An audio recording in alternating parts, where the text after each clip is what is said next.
And as we see now, we have a nice rotation, nice turbulence, but as I said, we have a turbulence like at one place. So I have a feeling that this vortex is growing through some turbulent field, and it creates some twists here, but those twists like at one place. So to add a movement, I want to rotate this simulation. But before I do this, we need to say that we need to slow down this playback. And the reason why, when I use the transform for rotation, let's add a transform node. And if I use the rotation by y-axis, I will speed up this movement. But as I said, I want to have a slow motion. I want to have a small rotation speed, because it's like a huge, like 100 meters in diameter vertices. And that's why with the additional rotation, we will speed up this. So let's type $F and $FF. And to slow down this sim, I will use the time blend. Like a few years ago, that was a little bit hard to slow down the ready simulation pre-cached files, because mainly we can change the time speed for geometry movement, particle movement, similar to this, because we have velocities. And with the volumetrics, we had some problems. But with the new retime node, we have a volume step, which is allow us to use a blend mode, which is we can set as advected blend mode.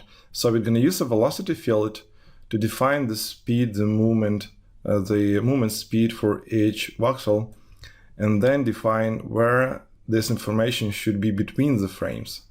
Because when we speed up this playback, it's pretty simple. We just lose any second frame.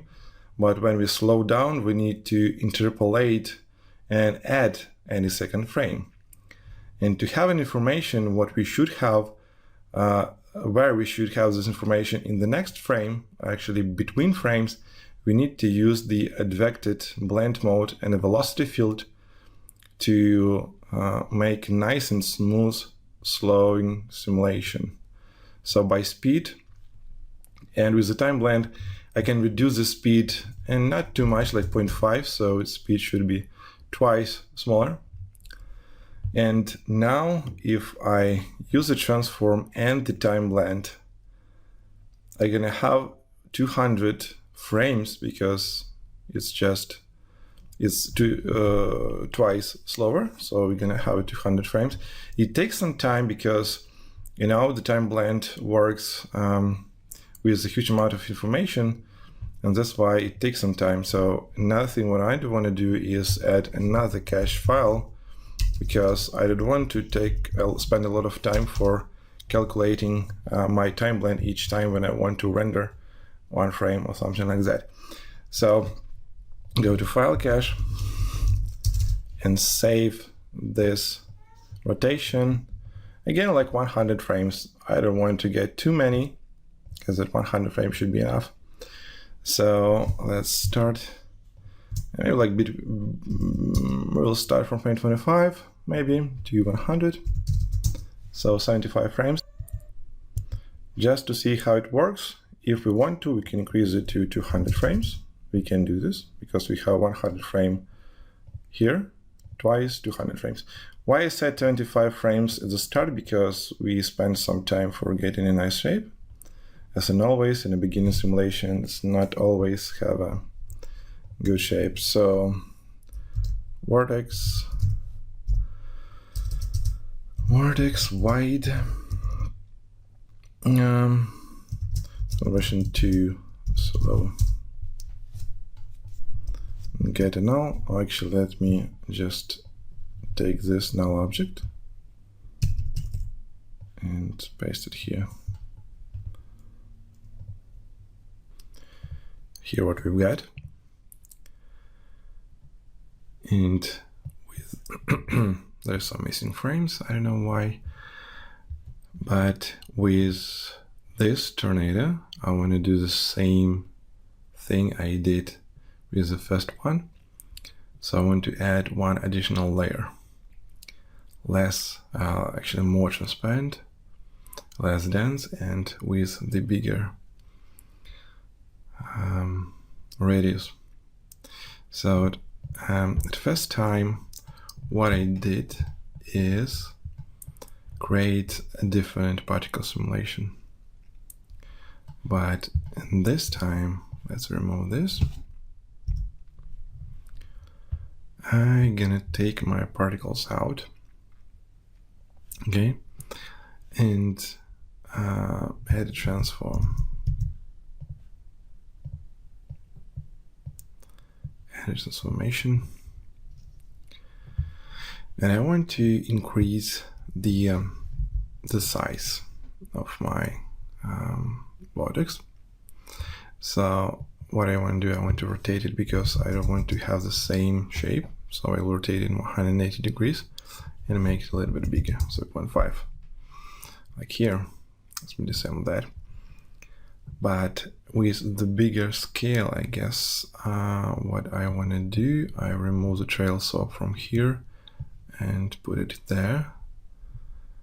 And I will copy trail soap here, because now with transformation, my particles moving a little bit differently. So I want to recalculate my velocities. So they was like this and trail like this. All right. So you can see that that's something interesting. I don't know why, but some particles are just moving in opposite direction. That's interesting. All right. So now it's gonna be because of the noise. That's what we have, and basically I can do I can set the same setup for the pyro source variety with noise. So let's copy this all the way down. Oh my god, so why so stretched? Okay, so begin with pyro source, Ctrl C, Ctrl V. Let's connect it to my trail.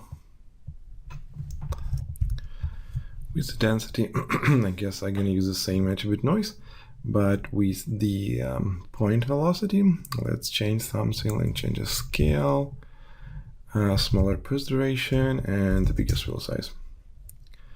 And maybe decrease the swirl scale by Y to make it more like in horizontal way.